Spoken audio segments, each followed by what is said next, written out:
Hello students, कैसे हैं आप सब लोग। उम्मीद करती हूँ सब अच्छे होंगे और स्वस्थ होंगे। मैं Meena Rana ICT virtual class में आपका स्वागत करती हूँ। स्टूडेंट्स, हम पढ़ रहे हैं क्लास 7 की हिंदी बसंत भाग 2 से। हमने प्रीवियस लेक्चर में यहाँ नीलकंठ जो चैप्टर है, जो कि रेखा चित्र विधा में लिखा गया था, ये चैप्टर हमने पढ़ा है। और ये चैप्टर एक मोर के बारे में है कि पक्षियों का व्यवहार किस तरह का होता है। तो हमने प्रीवियस लेक्चर में इस चैप्टर में पढ़ा कि महादेवी ब्रह्मा जी 3 मोर लेके आई थी। 2 मोर पहले, जिसमें राधा और नीलकंठ थे, और एक मोर वो बाद में लाई थी जिसका नाम उन्होंने कुब्जा रखा था। तो यहाँ देखिए, पक्षियों के स्वभाव के बारे में एक विचित्र स्वभाव था इन तीनों का। राधा और नीलकंठ जहाँ अच्छे स्वभाव के थे, वहीं कुब्जा जो है अपने नाम के अनुरूप ही कुब्जा स्वभाव की ही थी। तो उसने जो है नीलकंठ को जो है सभी पक्षियों से अलग कर दिया, और अंत में नीलकंठ मर गया था। तो आइए आज इस चैप्टर के सारांश और प्रश्न उत्तर साथ में शब्दार्थ करेंगे। तो चलिए चलते हैं स्मार्ट बोर्ड पर। चलिए, तो ये चैप्टर आपका, ये जो चैप्टर है ये बसंत भाग 2 से, ठीक है। तो ये जो पाठ है ये एक रेखा चित्र है, जिसमें लेखिका ने अपने सभी पालतू पशुओं में से एक मोर, जिसे उन्होंने नीलकंठ नाम दिया था, ठीक है। तो हम जानते हैं महादेवी ब्रह्मा जी ने बहुत सारे पक्षियों को पाला था। एक चिड़ियाघर उन्होंने अपने बनाया था, जिसमें वो विभिन्न प्रकार के पक्षियों को पाला करती थी, ठीक है। तो इस रेखा चित्र में उन्होंने एक ऐसे मोर की कहानी यहाँ पर कही है, बताई है हमें, जिसे उन्होंने पाला था, ठीक है। उसका वर्णन यहाँ पर इस चैप्टर में उन्होंने किया है। उसका जो स्वभाव है, उसका व्यवहार है, और जो चेष्टाओं का विस्तार से यहाँ पर बताया है कि उस मोर का, उस पक्षी का व्यवहार, उसका स्वभाव कैसा था, उसकी चेष्टाएं कैसी थी, इन सभी का वर्णन यहाँ विस्तार में इस चैप्टर में महादेवी ब्रह्मा जी ने बताया है। एक बार लेखिका अतिथि को स्टेशन पहुंचाकर लौट रही थी, और बड़े मियाँ चिड़िया वाले के यहाँ से मोर मोरनी के 2 बच्चे ले आए। जब वे दोनों पक्षी लेकर घर पहुंची तो सबने कहा कि वे मोर की जगह तीतर ले आई, यानी कि वो इतने जो है कुरूप के थे, बेढंगी थे, उनके ना कोई पर थे, वो बिल्कुल जो है तीतर के बच्चों की तरह लग रहे थे। लेखिका को सभी घर वालों ने चिढ़ाया कि तुम्हें जो है ठग लिया गया है, ठीक है, कि वो मोर की जगह, क्योंकि कई बार लेखिका को लोगों ने ठगा था, तो इस कारण जो है इन 2 पक्षियों के प्रति लेखिका की संवेदनशीलता जो है ज्यादा रही, वो उनका ज्यादा ध्यान देने लग गई। जब वे दोनों पक्षी लेकर घर पहुंची तो सबने कहा कि मोर की जगह तीतर ले आई, दुकानदार ने उन्हें ठग लिया है। यह सुनकर लेखिका चिढ़कर दोनों पक्षियों को अपने पढ़ने लिखने के कमरे में ले गई। तो उन्होंने जो है ये सुनकर वो चिढ़ गई, और दोनों पक्षियों को वो कहाँ ले गई, अपने पढ़ने लिखने के कमरे में। दोनों पक्षी उनके कमरे में आजादी से घूमते रहते, और जब वे लेखिका से घुल मिल गए तो वे लेखिका का ध्यान अपनी हरकतों से अपनी ओर खींचते थे। तो कुछ ही दिनों में जो है वो लेखिका के साथ घुल मिल गए थे, तो वो जो है वहां पर अपनी हरकतों से लेखिका को अपनी ओर आकर्षित करती थी, क्योंकि वो लिखती रहती थी। लेखिका का ध्यान जो है वो अपनी तरफ आकर्षित करते थे। जब वे थोड़े बड़े हुए तो उन्हें अन्य पक्षियों, क्योंकि वहां पर जो है उन्होंने तितर बितर मचा दी थी, क्योंकि वो पक्षी हैं तो वो तो फिर गंदगी भी करेंगे। तो धीरे धीरे दोनों बड़े होने लगे, और उनको जो है जाली घर में पहुंचाया गया। लेकिन जाली घर में पहुंचते ही सभी पक्षियों ने जो है एक विचित्र सा जो है व्यवहार उनके साथ किया, जैसे कोई अजनबी आ गया हो। तो धीरे धीरे दोनों बड़े हुए और सुंदर मोर मोरनी में बदल गए। तो जो बहुत छोटे से पक्षी थे, वो जो है सुंदर मोर और मोरनी में बदल गए। अब यहाँ लेखिका ने उस मोर नीलकंठ के सुंदरता का वर्णन किया है। मोर के सिर की जो कलगी है वो बड़ी और चमकीली हो गई थी, चोंच और तीखी हो गई थी, गर्दन लंबी नीले हरे रंग की थी, पंखों में चमक आने लगी थी। मोरनी का विकास मोर की तरह सौंदर्यमयी नहीं था, परंतु वह मोर की उपयुक्त सहचारिणी थी। तो यहाँ लेखिका ने क्या बताया कि जो मोर था वो अब जो है बहुत ही सुंदर हो गया था। उसकी जो कलगी थी वो बड़ी और चमकीली हो गई थी, चोंच और तीखी हो गई थी, गर्दन उसकी लंबी और नीले हरे रंग की थी, और उसके गर्दन की जो नीलाव है इसी कारण जो है उसे नीलकंठ नाम दिया था लेखिका ने। पंखों में चमक आने लगी। मोरनी का जो विकास है वो मोर की तरह सौंदर्यमयी नहीं था, यानी कि जितना सुंदर मोर था इतनी मोरनी नहीं थी, परंतु वह मोर की उपयुक्त सहचारिणी थी। ठीक है, मोर की नीले गर्दन के कारण उसका नाम नीलकंठ रखा गया। नीलकंठ क्यों रखा गया? क्योंकि उसकी नीली गर्दन थी। और देखो, मोरनी मोर की छाया की तरह थी, इसलिए जो है उसका नाम राधा रखा गया। यानी कि जहां जहां मोर साथ में आए हुए थे दोनों पक्षी, तो जहां जहां मोर जाता था मोरनी उसके पीछे पीछे जो है, जब वो नृत्य भी करते थे तो एक दूसरे से जो है वो साथ नृत्य करते थे। तो इसलिए जो है यहाँ लेखिका ने उसका नाम राधा रख दिया। नीलकंठ लेखिका के चिड़ियाघर का स्वामी बन गया था। जब कोई पक्षी मोर की बात नहीं मानता था, तो देखो शुरू में जो बहुत छोटे पक्षी थे, कुछ ही दिनों में जब वो बड़ा हुआ तो वो उस पूरे चिड़ियाघर का स्वामी बन गया था, मानो वो वहां का संरक्षक हो, मानो वो वहां का सेनापति हो। जब कोई पक्षी जो है मोर की बात नहीं मानता था, तब मोर उसे अपनी चोंच के प्रहार से दंड देता था। एक बार एक सांप ने खरगोश के बच्चे को मुंह में दबा लिया था, तो नीलकंठ ने उस सांप को अपने चोंच के प्रहार से टुकड़े टुकड़े कर दिए थे, और खरगोश के बच्चे को रात भर अपने पंखों के नीचे रखकर गर्मी देता रहा। ठीक है, तो इस प्रकार का जो है उसका व्यक्तित्व था, उसका व्यवहार था, किसका? उस मोर नीलकंठ का। ठीक है, बसंत पर मेघों की सांवली छाया में अपने इंद्रधनुषी पंख फैलाकर नीलकंठ एक सहजात लय ताल में नाचता रहता था। लेखिका को नीलकंठ का नाचना बहुत अच्छा लगता था।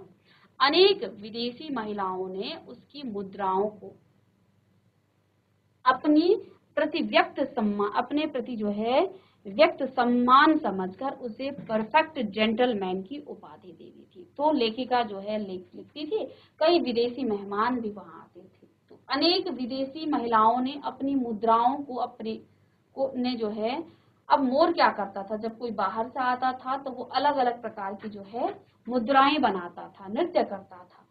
ठीक है, तो लोगों को, उन मेहमानों को ऐसा लगता था कि ये हमारे प्रति जो है सम्मान, वो समझते थे कि ये हमारा सम्मान कर रहा है, हमारा अतिथि सत्कार कर रहा है।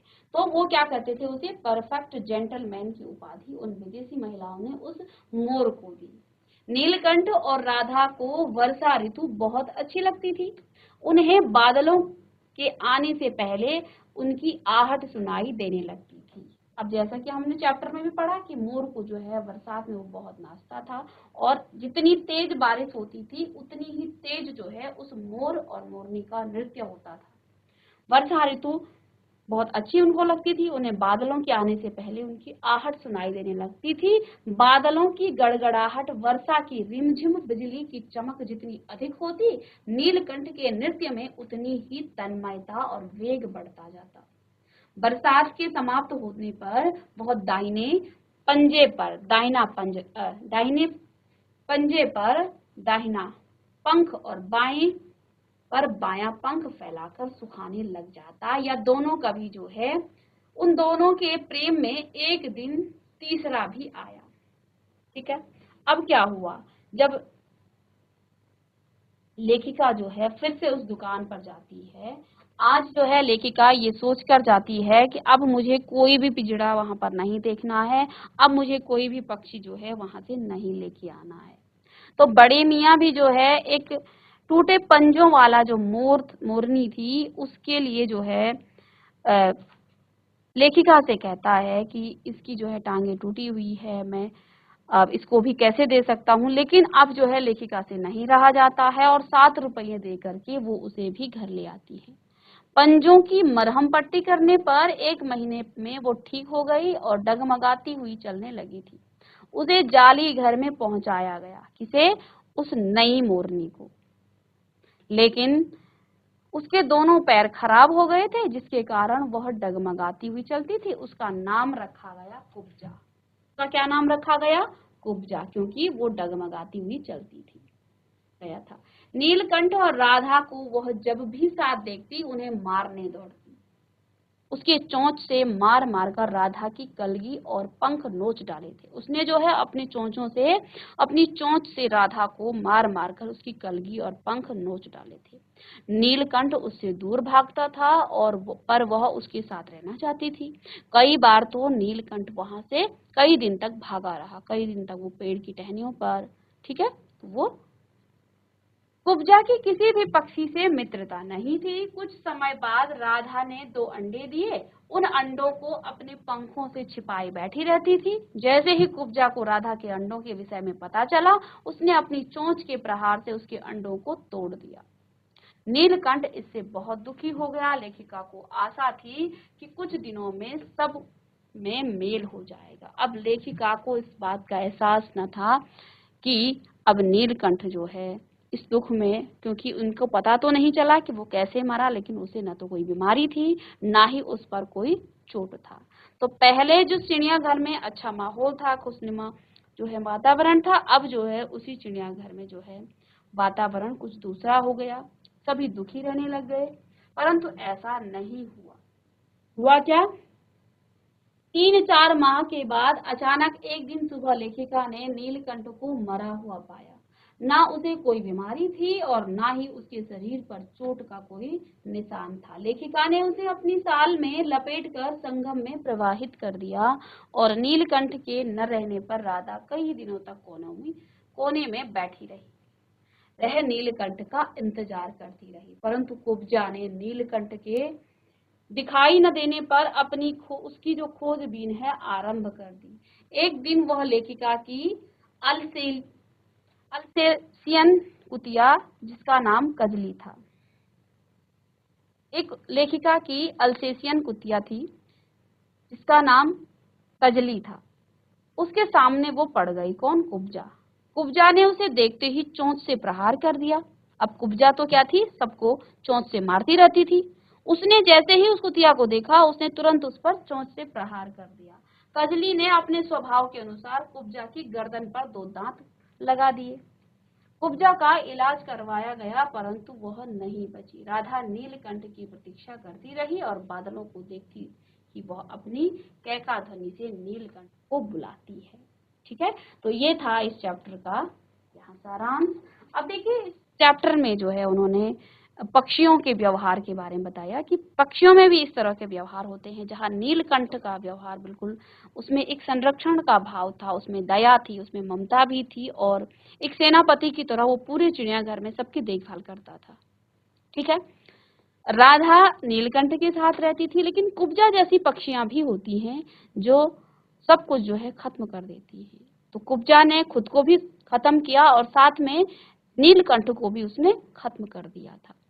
ठीक है, तो ये चैप्टर है और यहाँ लेखिका बताती हैं कि इन तीनों पक्षियों ने मुझे पक्षियों के व्यवहार के बारे में बहुत कुछ समझाया, बहुत कुछ बताया कि पक्षियों में भी ऐसा होता है। ठीक है, चलिए अब यहाँ हम लिखेंगे कुछ कठिन शब्दार्थ, उसके बाद इसकी प्रश्न उत्तर। तो चलिएगा, चिड़ी मार होता है पक्षियों को पकड़ने वाला। चिड़ी मार अर्थात पक्षियों को पकड़ने वाला। चलिए, चिड़ी मार पक्षियों को पकड़ने वाला।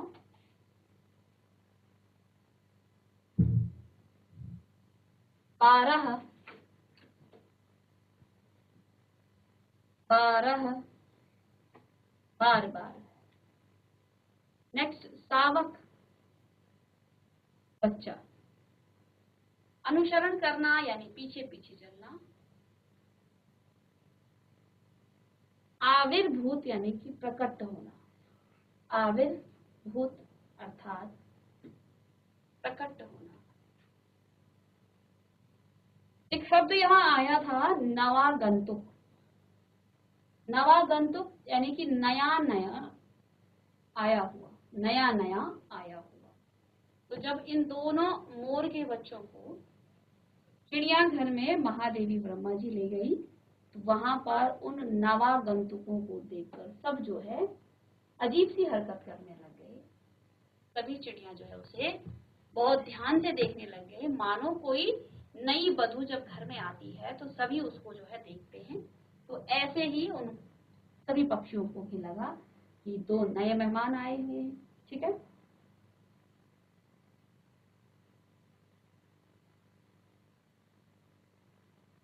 मारजारी यानी कि मादा बिल्ली। नेक्स्ट है सघन।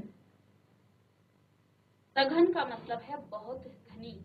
सघन, बहुत घनी। बंकिम, बंकिम यानी कि टेढ़ा।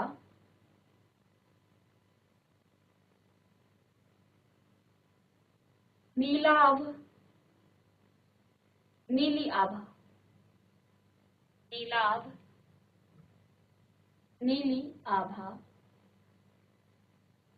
ग्रीवा अर्थात गर्दन। नीलाभ यानी कि नीली आभा।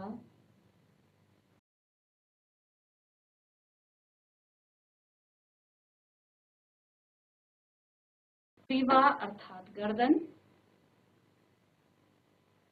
भंगिमा यानी मुद्रा में। द्युति अर्थात चमक। द्युति यानी चमक।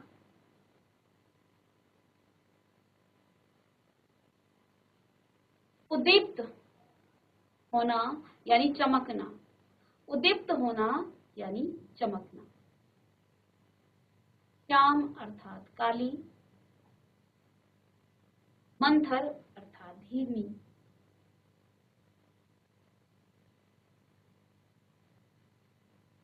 चंचु प्रहार यानी चोंच से चोट करना।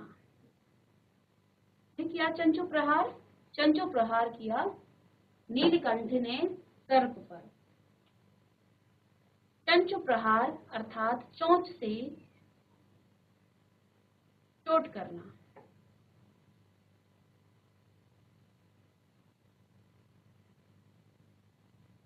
नेक्स्ट है आर्त क्रंदन।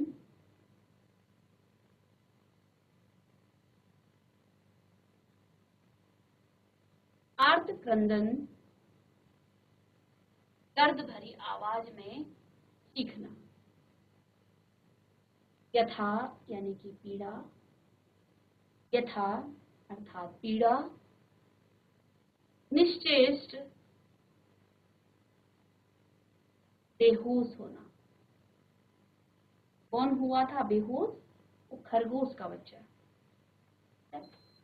उष्णता अर्थात गर्मी। तो नीलकंठ ने फिर उसे अपनी उष्णता दी, उसे गर्मी दी अपनी पंखों के माध्यम से। पूरी रात जो है वो उस खरगोश के बच्चे को उष्णता अर्थात गर्मी देता रहा। अधर यानी कि बीच में। तो यहाँ नीलकंठ की विशेषताओं को बताते हुए लेखिका ने बीच में क्या कहा था? कार्तिकेय जी हैं शिव के पुत्र, तो नीलकंठ की जो विशेषताएं थी उनको देखते हुए तब लेखिका क्या सोचती है कि शायद इन्हीं गुणों के कारण कार्तिकेय जी ने इन्हें अपना वाहन चुना होगा। कि नीलकंठ में वो विशेषताएं हैं जो अन्य क्रूर पक्षियों में नहीं है। यानी कि उसी कैटेगरी का है वो बाज, चीड़, लेकिन वो क्रूर प्रवृत्ति के हैं। नीलकंठ बिल्कुल ऐसा नहीं था, उसमें दया थी, उसमें ममता थी। ठीक है, तो कार्तिकेय शिव जी का पुत्र, शिव का पुत्र। नित्य अर्थात प्रतिदिन।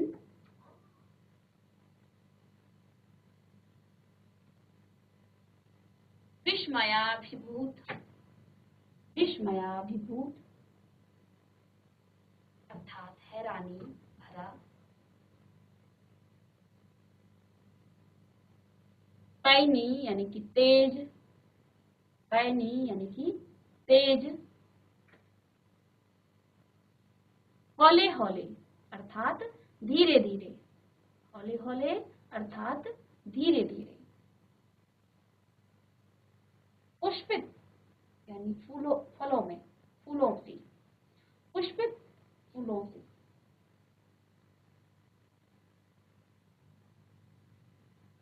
नेक्स्ट है मंजरियां। मंजरियां, मंजरियां मंजरियां, नई कोंपली, शब्द,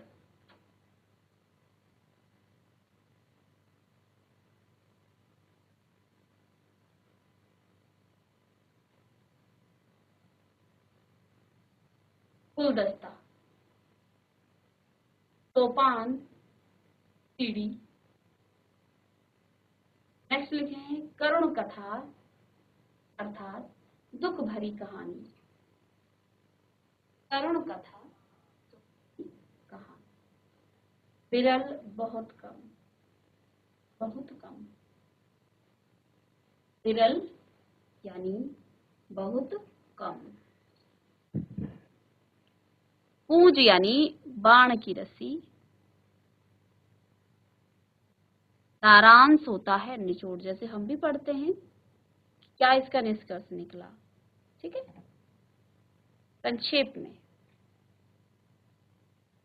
कुब्जा, कुब्जा, कुबड़ी। एक शब्द होता है अकेली और एक होता है दुकेली। तो जो अकेली ना हो वो दुकेली हो जाएगी, और जो अकेली का मतलब अकेले। ठीक है। मेघाच्छन्न, मेघाच्छन्न, बादलों से ढका हुआ।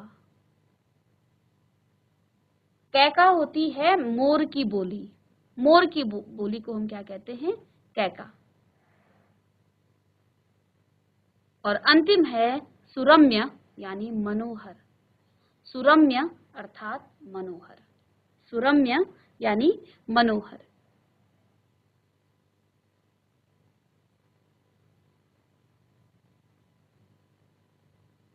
चलिए पहला प्रश्न जो कि आपका निबंध से है, सॉरी निबंध नहीं आएगा यहाँ पर, रेखा चित्र से। निबंध नहीं था, ये रेखा चित्र था।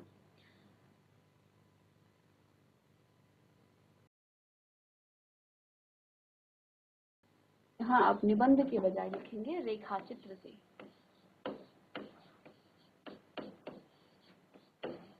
या आप लिख सकते हैं पाठ से।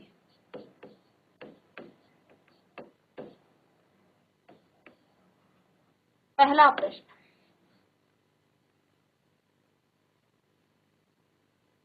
मोर मोरनी के नाम किस आधार पर रखे गए? मोर और मोरनी के नाम किस आधार पर रखे गए हैं? तो अभी अभी हमने सारांश में भी पढ़ा इसे कि मोर की गर्दन नीली थी, इसलिए उसका नाम नीलकंठ रखा गया। जबकि जो मोरनी है वो मोर के साथ साथ रहती थी, अतः उसका नाम राधा रखा गया। तो दोनों के नाम जो है उनके गुणों के अनुसार रखा गया। मोर का नाम रखा गया उसके जो गर्दन के जो कलर था, जो रंग था, उसके आधार पर।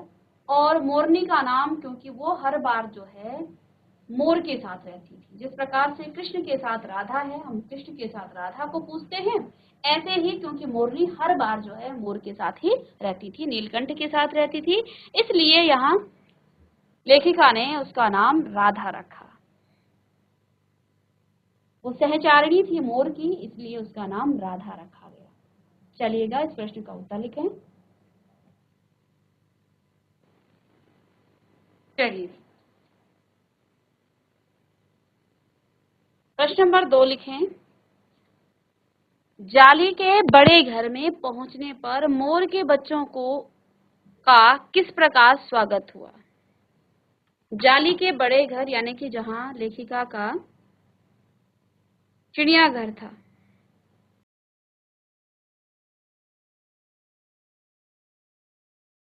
तो किस प्रकार से स्वागत किया गया? तो देखिए, मोर के शावकों को जब जाली के बड़े घर में पहुंचाया गया तो दोनों का स्वागत ऐसे किया गया जैसे नव वधू के आगमन पर। जब नव वधू जो है घर के में उसका प्रवेश होता है, उसका स्वागत किया जाता है, ऐसे ही इन दोनों शावकों का जाली के बड़े घर में पहुंचाकर स्वागत किया गया। किस प्रकार से? लक्का कबूतर नाचना छोड़ करके उनके चारों ओर घूमकर गुटरगू गुटरगू करने लगा। बड़े जो खरगोश थे वो गंभीर भाव से कतार में बैठकर यानी एक पंक्ति में बैठकर उन्हें देखने लगे। छोटे खरगोश उनके आसपास उछल कूद मचाने लगे। तोते एक आंख बंद करके उन्हें देखने लगे, जैसे कि कोई सभ्य सभासदों की तरह जो है आंख बंद करके उनका जो है वो जैसे मानो विश्लेषण करने लग गए होंगे उनके बारे में। तो इस तरह से जो है सभी पक्षियों ने उन दोनों का स्वागत किया था। चलिएगा इसका उत्तर भी लिखेंगे। तो स्टूडेंट्स, आज की क्लास में हमने नीलकंठ के शब्दार्थ, उसके सारांश और साथ में कुछ आपके प्रश्न भी किए हैं। उम्मीद करते हैं ये चैप्टर समझ में आया होगा। बहुत ही शिक्षाप्रद ये चैप्टर है। पक्षियों के स्वभाव के बारे में हमें बताता है कि पक्षियों में भी किस किस तरह के जो है स्वभाव के पक्षी होते हैं, अलग अलग तरीके पक्षी होते हैं। ऐसा नहीं है कि हर पक्षी क्रूर है। हर पक्षी जो है, कुछ पक्षी बहुत ही गुणवान होते हैं। उनमें मानवीकरण भी होता है, यानी कि जैसे मानवों में दया का भाव होता है, संरक्षण का भाव होता है, ऐसे ही पक्षियों में और जानवरों में भी होता है। तो ये चैप्टर के माध्यम से हमने ये भी सीखा, साथ में इसके प्रश्न उत्तर किए हैं और आगे के प्रश्न हम नेक्स्ट क्लास में डिस्कस करेंगे। तो मिलते हैं नेक्स्ट लेक्चर में, तब तक के लिए थैंक यू।